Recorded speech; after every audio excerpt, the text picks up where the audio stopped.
அனைவருக்கும் வணக்கம். ஆக்சுவலாக நேற்று காலையில் வந்து ஆந்திராவில் ஸ்ரீகாகுளம் அப்படின்ற ஒரு மாவட்டத்தில் ஸ்ரீ வெங்கடேஸ்வர சுவாமி அப்படின்னு சொல்லிட்டு ஒரு பெருமாள் கோயில் இருக்குது. இந்த கோயிலை வந்து பார்த்தீங்கன்னா சின்ன திருப்பதி அப்படின்னு சொல்லுவாங்க.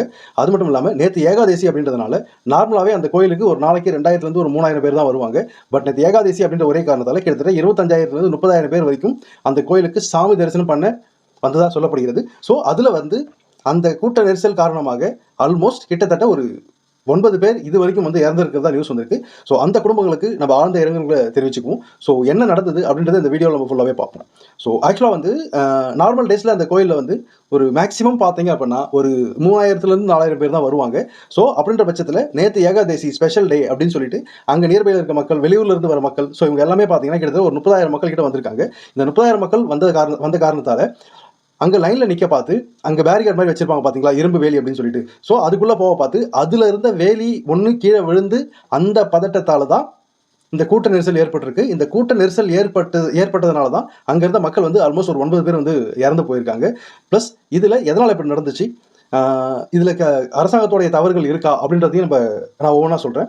ஆக்சுவலாக அந்த கோயிலுக்கு உள்ள பக்தர்கள் போகிறாங்க இல்லைங்களா, போகிற அதே வழியில் தான் பார்த்தீங்கன்னா அங்கே சாமி தரிசனம் முடிச்சுட்டு திரும்ப வெளியில் வந்து வரணும்.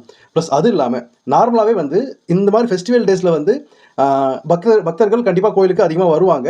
ஸோ அதை வந்து முன்கூட்டியே வந்து உளவுத்துறை சரியாக கவனிக்கலையா அப்படின்றதும் ஒரு கேள்விக்குறியாக இருக்குது. ப்ளஸ் அது இல்லாமல் போதுமான அளவுக்கு அங்கே காவல்துறை இருந்ததா அப்படின்ற டீட்டெயில்ஸுமே எல்லாமே தெரியல. கரூரில் ஒரு மாதத்துக்கு முன்னாடி நடந்த துயர சம்பவத்தப்ப பிஜேபி என்னென்னலாம் பண்ணாங்களோ அதே விஷயத்தெல்லாம் வந்து இப்போ ஆந்திராவுக்கும் பண்ணுவாங்களா இல்லை பண்ணிக்கிட்டு இருக்காங்களா அப்படின்றத பற்றி நம்ம இந்த வீடியோவில் பார்க்கலாம். ஸோ ஃபர்ஸ்ட் வந்து பார்த்தீங்கன்னா கரூரில் நடக்க பார்த்து அவங்க என்ன பண்ணாங்க, நடிகை ஹேமமாலினி அவங்க வந்து இப்போ எம்பியாக இருக்காங்க. ஸோ முன்னாள் நடிகை இந்நாள் எம்பி அப்படின்னு சொல்லிக்கலாம். ஸோ அவங்க தலைமையில் ஒரு குழு வந்து அனுப்பியிருந்தாங்க. ஆல்மோஸ்ட் வந்து ஒரு 5 பேர் வந்திருந்தாங்க. அந்த 5 பேரும் என்ன பண்ணாங்க அப்படின்னா கரூரில் இருக்க மக்கள்கிட்ட போயிட்டு டேரெக்டாக விசாரிச்சாங்க. ஸோ அவங்களுக்கு லாங்குவேஜ் ப்ராப்ளம் வந்துடக்கூடாது அப்படின்னு சொல்லிட்டு நம்ம ஊரில் இருக்க முன்னாள் பாரதிய ஜனதா கட்சி தலைவர் அண்ணாமலை அவர்கள் தான் வந்து எக்ஸ்பிளைன் பண்ணாரு. அங்கே வந்து அவங்க கிட்ட லாங்குவேஜ் டிரான்ஸ்லேஷன் பண்ணி சொன்னார். அந்த மக்கள் வந்து அங்கே என்ன சொன்னாங்களோ அதை வந்து உண்மைக்கு புறம்பாக வந்து அவர் சொல்ல பார்த்தாரு. பட் இருந்தாலும் நம்ம தமிழ்நாடு மக்கள் சும்மாவா, அவங்க அதை வீடியோ எடுத்து ப்ளஸ்லையும் வீடியோ எடுத்து எல்லாமே வந்து அதை வெளில சொல்லிட்டாங்க. இங்கே பிரச்சனை வந்து பார்த்தீங்கன்னா கூட்ட நெரிசலால் தான் பிரச்சனை, யாரும் நினைக்கிற மாதிரி கத்தியால் வெட்டியோ இல்லை ஸ்ப்ரே அடிச்சோ யாரும் சாகலை அப்படின்ற ஒரு ஸ்டேட்மெண்ட்டும் நம்ம மக்கள் கொடுத்துருந்தாங்க. ஸோ அதே மாதிரி ஆந்திராவிலையும் இந்த மாதிரி தனியாக ஒரு குழு பாரதிய ஜனதா கட்சி அமைக்குமா அப்படின்ற எனக்கு ஒரு முதல் கேள்வி இருக்குது. சரி, அப்படி அமைச்சாங்கன்னா என்ன நடக்கும் அப்படின்னு நான் சொல்கிறேன். அப்படி சந்திரபாபு நாயுடு மீறி அவங்க ஒரு குழு அனுப்புனாங்க அப்படின்னா அவர் சும்மா இருக்க மாட்டார், சாதாரண ஆள் கிடையாது. ஆவுனா ஆட்சியை கழிக்கிறதுக்கு என்னென்ன பண்ணணுமோ அது எல்லாமே பண்ணுவார். அதே மாதிரி இது சம்பந்தமாக பார்த்தீங்கன்னா அங்கே ஆந்திரா போலீஸ் வந்து வழக்கு பதிவு செஞ்சு விசாரிச்சுட்டு இருக்காங்க. பட் ஆனால் இங்கே கரூரில் இந்த இன்சிடென்ட் நடக்க பார்த்து தமிழ்நாடு போலீஸ் வழக்கு பதிவு செஞ்சது. ப்ளஸ் அது இல்லாமல் தனி எஸ்ஐடியும் வந்து கோர்ட் மூலியமாக அமைச்சிருந்தாங்க. பட் ஆனால் பாஜகவோட வக்கீல் என்ன பண்ணாரு, இங்கேருந்து சுப்ரீம் கோர்ட் போயிட்டு சிபிஐ வந்து வேணும், சிபிஐ தான் இந்த வழக்கு விசாரிக்கணும் அப்படின்னு சொல்லி கேஸ் போட்டிருந்தாங்க. ஸோ அதே மாதிரி அங்கே ஆந்திரா போலீஸ் விசாரிக்கிறது இல்லைங்களா, அவங்களுக்கு பதில் சிபிஐ தான் வேணும் அப்படின்னு சொல்லிட்டு பிஜேபிக்காரங்க சுப்ரீம் கோர்ட்டுக்கு போயிட்டு வழக்கு போடுவாங்களா அப்படின்ற ஒரு கிளாரிஃபிகேஷனும் நமக்கு தேவைப்படுது. அடுத்தது இங்கே கரூரில் அந்த இன்சிடென்ட் நடக்க பார்த்து இது எல்லாத்துக்குமே காரணம் வந்து தமிழ்நாடு அரசு தான் அப்படின்னு சொல்லி கூச்சப்படாமல் இங்கே இருக்கக்கூடிய எதிர்கட்சிகள் அதிமுக, பாஜக, பாமக, தாவேகா, ஸோ இந்த கட்சிகள் எல்லாமே என்ன சொன்னாங்க, தமிழ்நாடு அரசு தான் இது காரணம் அப்படின்னு சொல்லி பொறுப்பேற்றுக்கணும் அப்படின்னு சொன்னாங்க. இப்போ ஆந்திராவில் நடந்துட்டு இருக்கிறது பாஜகவுடைய கூட்டணி ஆட்சி, அதாவது பாஜகவை சேர்ந்தவர்களும் அமைச்சர்களாக இருக்கிறார்கள் அப்படின்னு சொல்லலாம். இதுக்கு முழுக்க இந்த விஷயத்துல பாஜகவும் அந்த கூட்டணி கட்சிகளும் பொறுப்பேற்றுக்குவாங்களா அப்படின்றதும் ஒரு கேள்வி. கண்டிப்பாக வந்து பார்த்தீங்கன்னா அவங்க பொறுப்பேற்றுக்கவே மாட்டாங்க. இது பக்தர்கள் மேலே இந்த படியை திருப்பி விட்டுட்டு அவங்க இதுல இருந்து எப்படி எஸ்கேப் ஆகலாம் அப்படின்ற மாதிரி தான் பார்ப்பாங்க.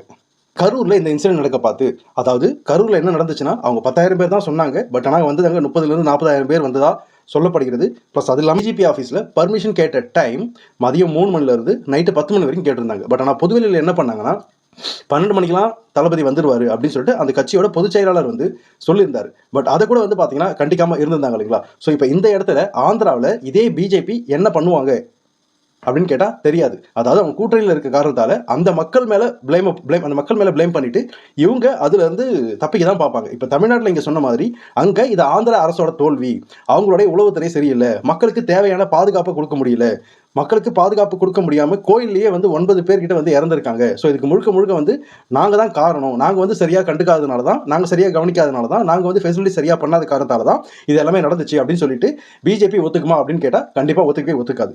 ஸோ அடுத்தது எனக்கு இன்னொரு கேள்வி இருக்குது. அதாவது இந்துக்கள் தான் எல்லாருமே அந்த கோயிலுக்கு வந்திருப்பாங்க, கரெக்டுங்களா. ஸோ இதே பிஜேபி அரசு சந்திரபாபு நாயுடு நோக்கி நீங்கள் ஹிந்து மக்களை வந்து நீங்கள் காக்க தவறிட்டீங்க அப்படின்னு சொல்லிட்டு சந்திரபாபு நாயுடு கிட்ட அவங்க சொல்லுவாங்களா அப்படின்னு கேட்டால் கண்டிப்பாக சொல்லவே மாட்டாங்க. ஸோ இது சம்மந்தமாக இது வரைக்கும் நம்ம தமிழ்நாட்டில் இருந்த முன்னாள் ஆளுநர் தமிழிசையோ, முன்னாள் தலைவர் அண்ணாமலையோ, இன்னாள் தலைவர் நயினார் நாகேந்திரனோ, இல்லை தேசிய தலைவர் மோடியோ, ப்ளஸ் அமித்ஷாவோ, நிர்மலா சீதாராமனோ, இந்த மாதிரி யாராவது ஏதாவது சொல்லியிருக்காங்களா, ஏதாவது கண்டிச்சிருக்காங்களா? தமிழ்நாட்டுக்கு எல்லாமே கண்டிச்சிருந்தாங்க, எல்லாமே வந்து பார்த்தாங்க. அந்த மாதிரி ஏதாவது ஆந்திராவில் பண்ணியிருக்காங்களா அப்படின்னு பார்த்தீங்கன்னா கண்டிப்பாக கிடையாது. என்ன காரணம் அப்படின்னா அங்கே அவங்களுடைய ஆட்சி நடக்குது, அதனால இந்த விஷயத்தை வந்து பெருசுப்படுத்த மாட்டாங்க. தமிழ்நாட்டில் அவங்களுடைய எதிர்க்கட்சி ஆட்சி நடத்துறதுனால ஸோ இந்த மாதிரி வந்து அந்த சொல்லுவாங்க இல்லைங்களா, நானும் இருக்கிறேன் அப்படின்னு சொல்லி காமிச்சிக்கிறதுக்கு ஏதாவது பண்ணுவாங்க இல்லைங்களா? ஸோ அந்த மாதிரி வேலையாக தான் இங்கே வந்து பிஜேபி இங்கே பண்ணிட்டு இருந்தாங்க. பட் பாதிக்கப்பட்ட மக்களுக்கு இது வரைக்கும் அவங்க இரங்கல் தெரிவிச்சதாவோ இல்லை டைரெக்டாக போய் பார்த்ததாவோ அந்த மாதிரி எந்த ஒரு விஷயமும் இது வரைக்கும் பிஜேபி சைட்லேருந்து பண்ணதே கிடையாது. அவங்க கூட்டணி ஆட்சியோ இல்லை அவங்களுடைய சொந்த ஆட்சி நடக்கிற இடத்துலையோ அதெல்லாம் பண்ணவே மாட்டாங்க. அதுவே எதிர்க்கட்சி ஆட்சி நடந்துகிட்டு இருக்கு அப்படின்னா அந்த இடத்துல போயிட்டு அவங்களால என்னென்னலாம் பண்ண முடியும், அதாவது அந்த மக்களுக்கு நல்லது செய்கிறாங்களோ இல்லையோ, கண்டிப்பாக இவங்க வந்து அங்கே இருக்கிற கட்சிக்கு வந்து ஏதாவது பிரச்சனை கொடுக்க முடியுமா, அவங்கள வந்து ஏதாவது இதில் இழுத்து விட பார்க்க முடியுமா, ஸோ அப்படின்ற வேலையை எல்லாமே பார்ப்பாங்க. ஏன்னா இதே விஷயம் கரூர்லேயும் நடந்துச்சு. கரூர் விஷயத்தில் வந்து பார்த்தீங்கன்னா தாவேகா கட்சி சொல்றதுக்கு முன்னாடி, அதாவது என்னன்னா இது வந்து செந்தில் பாலாஜியோட திட்டமிட்ட சதி, அவர் தான் ஆள் அனுப்பி இதெல்லாம் பண்ணிட்டாரு அப்படின்றதெல்லாம் தாவேகா காரங்க சொல்றதுக்கு முன்னாடி இதுக்கு முத ஆரம்பிச்சு வச்சது நம்ம பாஜக கட்சியை சேர்ந்த தலைவர்கள் தான், ப்ளஸ் அவங்க ட்விட்டரில் எழுதின ட்விட்ஸ் தான். ஸோ இதை பார்த்துட்டு தான் நம்ம தாவேகா தற்குறிகள் இருக்காங்க இல்லைங்களா, ஸோ அவங்க எல்லாமே இதுக்கப்புறம் தான் ஓகே நமக்கு ஒரு ஆள் கிடைச்சிட்டாண்டா நமக்கு சப்போர்ட் பண்ணுறதுக்கு அப்படின்னு சொல்லிட்டு தான் அவங்க வந்து இது எல்லாமே பண்ண ஆரம்பிச்சாங்க. ஸோ இது எல்லாமே ஆன்லைனில் சப்போர்ட் வந்ததுக்கு ஆன்லைனில் ஒரு 3 நாள் சப்போர்ட் வந்ததுக்கு அப்புறம் தான் பார்த்தீங்கன்னா திரு விஜய் அவர்கள் அந்த வீடியோ எடுத்து அனுப்பியிருந்தார். ஏன்னா சிஎம் சார் நீங்கள் என்ன அரெஸ்ட் பண்ணுங்கள், என்னுடைய தொண்டர்களை விட்டுருங்க, நான் ஆஃபீஸில் இல்லை வீட்டில் தான் இருப்பேன் அப்படின்னாரு. பட் அவங்க தொண்டர்கள் 4 பேர் வந்து சிஎம் வந்து அசிங்கமாக திட்டினாங்க. ஸோ இந்த மாதிரி நிறையா அன்வான்ட் ஆக்டிவிட்டிஸ்லாம் பண்ணாங்க இல்லைங்களா, அவங்கள அரெஸ்ட் பண்ண பார்த்து இவர் வீட்டில் தான் இருந்தார். ப்ளஸ் அது இல்லாமல் புஷி ஆனந்த், சிடிஆர் நிர்மல்குமார் இவங்கெல்லாம் தேட பார்த்தும் பார்த்தீங்கன்னா இவர் வீட்டில் தான் இருந்தார். அவங்கள அரெஸ்ட் பண்ணாதீங்க, நானே வந்து சரண்டர் ஆகிறேன் அப்படின்னு சொல்லிட்டு விஜய் சொல்லவும் இல்லை. ப்ளஸ் மதியழகன் ப்ளஸ் அங்கே நகர செயலாளர் ஒருத்தர் இருந்தார், அவர் அரெஸ்ட் பண்ண பார்த்தும் பார்த்தீங்கன்னா விஜய் சைலண்ட் மோடில் தான் இருந்தார். அவர் வந்து பார்த்தீங்கன்னா பெருசாக எதுவும் பண்ணலை.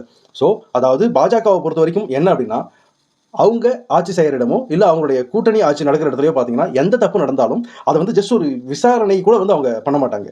எதிர்க்கட்சி ஆட்சி நடக்கிற இடத்துல அவங்க என்ன பண்ணுவாங்க அப்படின்னா, ஏதாவது ஒரு சின்ன தப்பு நடந்து போச்சு, இது பெரிய தப்பு தான், கரூர் நடந்தது பெரிய தப்பு நான் இல்லைன்னு சொல்லலை, நான் சொல்கிறது ஃபார் எக்ஸாம்பிள் ஒரு எடுத்துக்காட்டுக்காக சொல்கிறேன். ஒரு சின்ன தப்பு நடந்துச்சு அப்படின்னா கூட எல்லாருமே தரைக்கும் வானத்துக்கும் குதிப்பாங்க. அதாவது இங்கே குதிச்சு மேலே போவாங்க, திரும்ப அங்கேருந்து அதே ஃபோர்ஸில் கீழே குதிப்பாங்க, திரும்ப அதே மேலே போவாங்க. பட் ஆனால் எந்த ஒரு நல்லதும் பண்ண மாட்டாங்க.